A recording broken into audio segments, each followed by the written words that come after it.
ቀልድ ነው ሳቂ እንጂ ናኦሚ የሆንከው ነገር እንዳለ ያስታውቅብሃል። ንገረኝ፣ አትደብቀኝ። ዝም ብለሽ ተጨናቂ ቢልሽ ነው እንጂ እኮ እኔ ምንም አልሆንኩኝ። ምሩ ናኦሚ ከራሴ በላይ እኮ አውቃለሁ። ቆይ ጭንቀትን ካልተጋራው ምኑን አጋር ሆንኩ? እሺ ምሩ ተኝና እነግርሻለሁ። አልተኛም፣ ዝም ብለህ ንገረኝ። ምንም በቃ የኪራ ጉዳይ አሳስቦኝ። እንዴት? አላውቅም። በቃ ስለናቱ ሲያስብ ሲሰማ ምን እንደሚል በቃ ማመን ከብዶኛል። እኔ ሄሎ እማ። ወይ ደህና ነኝ። እንዴት ነሽ? አለሁልሽ። ጠፋ? ሰሞኑን እኮ ትንሽ ቢዚ ሆኜ ነው። አይ በስራ አይደለም። ለነገሩ በይው ትንሽ ራሴን የወደፊት ህይወት እያስተካከልኩ ነበር። እንዴ ምን ሆነሽ ነው የምታስቢው? አሞሻል እንዴማ? ወዴት? ምን ጎደለ? ምን ልጨምር? አንቺ አሁን እኮ ልጅ ሚስት ነሽ። ከኛ ጋር ቁጭ ብለሽ ትበያለሽ። ደስ ይለኝ ነበረ፣ ግን አሁን ነው የበላሁት። ማለት ያላሰኘኝ ይሄ ቁጣት ይበላሽ ነው በልቻለሁ። ጽናት እንግዲህ ከነጋሼ ጋርና ከኪራ ጋር ቁጭ ብላ እንድትበላ ተገዳለች ማለት ነው። ምን ጎደለ? ምን ልጨምር? ምን ላምጣ? በማለትም ስትጠይቅ አንቺ ነሽ የጎደልሽው፣ ነይ ከኛ ጋር ቁጭ ብለሽ ቢ ከእንግዲህ በኋላ እኮ የልጄ ሚስት ወይም ደግሞ የልጄ እጮኛ ነሽ በማለት እንግዲህ የኪራ አባት ትልቅ ኃላፊነት ሰጥተዋታል። እሷም ደግሞ አሁን የበላሁት እያለች እንግዲህ ተሽኮርምማ ለመውጣት ብትሞክርም ኪራ እጇን ይዞ አስቀመጣት። ምግባቸውንም በልቶ እነሱ እንግዲህ ኪራ ጓደኛውን ሊጠይቅ ከቤት ወጥቶ ነበረ። እንዲሁም ደግሞ ጽናትም ወደ ነምሩ ጋር አምርታ ነበረ። ታዲያ በዚህ መሀል መንገድ ላይ እየሄዱ እያሉ ኪራ ክብሮምን ያየዋል ማለት ነው። መንገድ ላይ ቁጭ ብሎ ክብሮም እያለ ቢጣራም መልስ አላገኘም። ነገር ግን ናሆም ደግሞ ምን ሆነ ነው እሱ እኮ ከሀገር ከወጣ ቆይቷል በማለትም እጁን ይዞ ሄዱ ማለት ነው። ነገር ግን ክብሮም ድጋሜ ተመልሶ መጥቷል። የመጣበት ምክንያት ምንድን ነው፣ እንዴት መጣ የሚለውን ቪዲዮን እስከ መጨረሻ ተከታተሉት ማለት ነው። ሰላም ጤና ይስጥልኝ ውድና የተከበራችሁ የቻናሌ ቤተሰቦች እንደምን አላችሁ? በያላችሁበት ሰላም፣ ደስታ፣ ፍቅር ይብዛላችሁ እያልኩኝ ዛሬም በድጋሚ ተመልሼ መጥቻለሁ። ምናልባት ለዚህ ቻናል አዲስ ከሆናችሁ ሰብስክራይብ በማድረግ ቤተሰብ አድርጉኝ። ነባሮች ላይክ እና ሼር እያደረጋችሁ ለምትሰጡኝ ሀሳብ አስተያየት እጅግ በጣም ከልብ አመሰግናለሁ። የዛሬውን ቪዲዮ እንግዲህ ላይክ ሼር በማድረግ ጀምሩት። እስከ መጨረሻው አብራችሁን ቆዩ። ጽናት እንግዲህ ፍቅርና ጉንፋን ሲገረሽ ከባድ ነው የሚባለው ነገር እውነት ነው። አሁን ላይ እጅግ በጣም ደስተኛ ነኝ ስትል እንግዲህ ለጓደኛዋ ለምሩ ታጋራታለች። ምሩም እጅግ በጣም ደስ ይላል በማለትም ደስታዋን ተካፈለቻት። ነገር ግን ኪራ አሁን ላይ ያለው ደስታ እንዳለ ሆኖ በስተመጨረሻም የእናቱን መታመም ሲሰማ ምን ሊል ይችላል ወይም ደግሞ ምን ሊሰማው ይችላል? በእርግጥም ልቡ ይሰበራል እያሉ ሁላቸውም ተጨንቀው ነው ያሉት ማለት ነው። የኪራ አባትም እንግዲህ ልጄ ይሄን ነገር ከሰማ ምን እንደሚሆን መገመት አያቅተኝም፣ ይሰበራል ልቡ በማለትም እንግዲህ ይሄን ነገር በጭራሽ መስማት የለበትም፣ ከጽናት ጋርም አውራበታለሁ በማለትም ይላሉ ማለት ነው።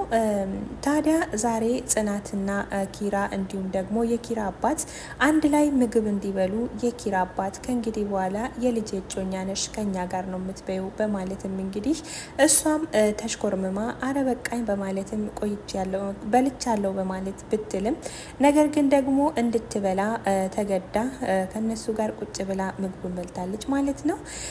ክብሮም ከዚህ ቀደም ባለፉት ክፍሎች እንዳየነው እንግዲህ የኪራ አባት የድርጅታቸው ሰራተኛ እንደነበረና የኪራ አባት ደግሞ ልክ እንደ ልጃቸው ስለሚመለከቱት ከልጃቸው እኩል ስለሚያዩት እንግዲህ አቅርቦም ልጄ እያሉም ሲጠሩት እንደነበረ በአጋጣሚ እንግዲህ የትምህርት እድል ውጭ ሀገር ሄዶ የመማር እድል ስላገኘ ወደ ውጭ ሀገር ሄዶ ለመማር እድሉን አመቻችቶ ለመሄድ ከቤት ወጥቶ ነበረ ማለት ነው።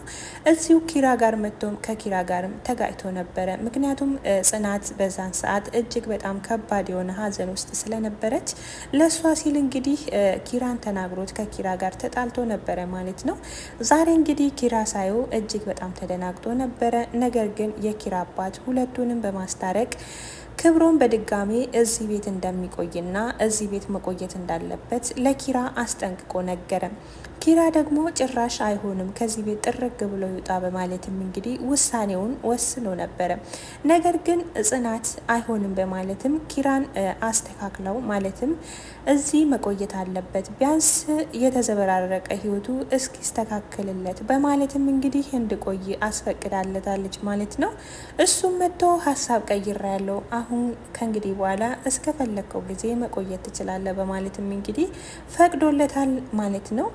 ክብሮም እንግዲህ ማን ነው እንደዚህ ሀሳብህን ያስቀየረው ብሎ ቢጠይቀውም ወፌ ነች ሀሳቤን ያስቀየረችኝ በማለት እንግዲህ እሱም መለሰለት ማለት ነው። እሱም ደስ ብሎት እሺ በማለት እዚህ ቤት ለመቆየት አስቧል። የክብሮም እዚህ ቤት ድጋሜ መምጣት ምን ችግር ያመጣል የሚለው ነገር እንግዲህ ምን ችግር እንደሚያመጣ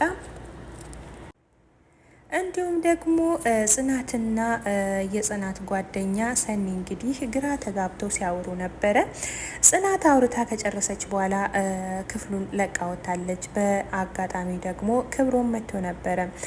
ታዲያ ሰኒ አልጋ ላይ ቁጭ ብላ ክብሮም ሲመጣ ልውጣልህ እንዴ በማለትም ስታስፈቅደው አይ ብቻዬን መሆን ብፈልግ እኮ ገና ስገባ አይቼሽ ነበረ ተመልሼ ወጣ ነበር፣ ግን ደግሞ ችግር የለውም ሁኚ በማለትም እንግዲህ ክብሮምም ፈቀደላት። እሷም እሺ አይ ተናደሃል እስክትረጋጋ ብዬ ነው ምናምን ትለዋለች። እሱም ደግሞ ችግር የለውም በማለትም እንግዲህ እዚህ ቤት ምንድነሽ ማንሽ በማለትም ጠየቃት ማለት ነው። እሷም ማንና ምን እንደሆነች አስረዳችው። እሱም እሺ ብለው ተረዳዱና እሷም ፈገግ ብላ አየችው ማለት ነው። እንግዲህ ሰኒ ማለት እንግዲህ ምንም ጓደኛ የሌላት ማለትም የፍቅር ጓደኛ የሌላት ብቻዋን ለአልጋዋ ለትራሷ እንዲሁም ደግሞ ቤቷ ውስጥ ላሉት እቃ ሁሉ ስም እያወጣች ብቻዋን የምትኖር ብቸኛ ሰው ነች። ምናልባትም እንግዲህ ከክብሮም ጋር ያላቸውን ነገር ካጠናከሩ አንድ ላይ ለመሆን ይችላሉ የሚለው ሀሳብ ይኖራል ማለት ነው። ታዲያ ኪራ ይሄን ነገር ከሰማ ማለትም የእናቱን መታመም ከሰማ ምን ሊሰማው ይችላል የሚለው ነገር እንግዲህ በቀጣይ ክፍል ይዤላችሁ መመጣ ይሆናል። እስከዛውም ግን ይህን ቪዲዮ ላይክ እና ሼር ሰብስክራይብ እያደረጋችሁ አብሮነታችሁ ከኔ ጋር እንዲቀጥል ስል በትህትና ጠይቃችኋለሁኝ። የተወደዳችሁና የተከበራችሁ ውድ ቻናል ቤተሰቦች ለዛሬ ይዤላችሁ የመጣሁት ይሄን ይመስል ነበረ። ቀጣዩን ክፍል ይዤላችሁ እስከምመጣ ሰላም ፍቅርና ደስታን በያላችሁበት ፈጣሪ እግዚአብሔር አምላክ ያብዛላችሁ እያልኩኝ ከወዲሁ እለያችኋለሁ ማለት ነው። እስከዛውም ግን ቻናሉን ወዳችሁና ፈቅዳችሁ ስለምታዩኝ ስለምታበረታቱኝ እጅግ ከልብ አመሰግናለሁ። የጽናትና የኪራ ፍቅር ተመልሶ ስላየን ሁላችንም እጅግ በጣም ደስ ብሎናል። ከምንም በላይ ደግሞ ጽናት በእኔ ላይ እምነት የለህም እንዴ በማለትም እንግዲህ እየበለጠ እንዲወዳትና እንዲያፈቅራት እያደረገች ትገኛለች ማለት ነው። እንግዲህ ኪራ የእናቱን መታመም ከሰማ ደግሞ ምን ሊፈጠር ይችላል? ድጋሚ ሊጣሉ ይሆን ወይስ አብሮ ይቀጥሉ ይሆን? ምክንያቱም እስካሁን ጽናት ደብቃው ኖራለች ማለት ነው። እሷ እንግዲህ ከሁሉም ሰው አስቀድማ ሁሉንም ነገር አውቃለች ማለት ነው። ታዲያ ይሄንን ለምን ደበቅሽኝ እስካሁን ብሎ ይጣላት ይሆን ወይስ ደግሞ ዝም ሊሆን የሚለውን በቀጣይ ክፍል ይዤላችሁ መመጣ ይሆናል። ሰላም ሁኑልኝ።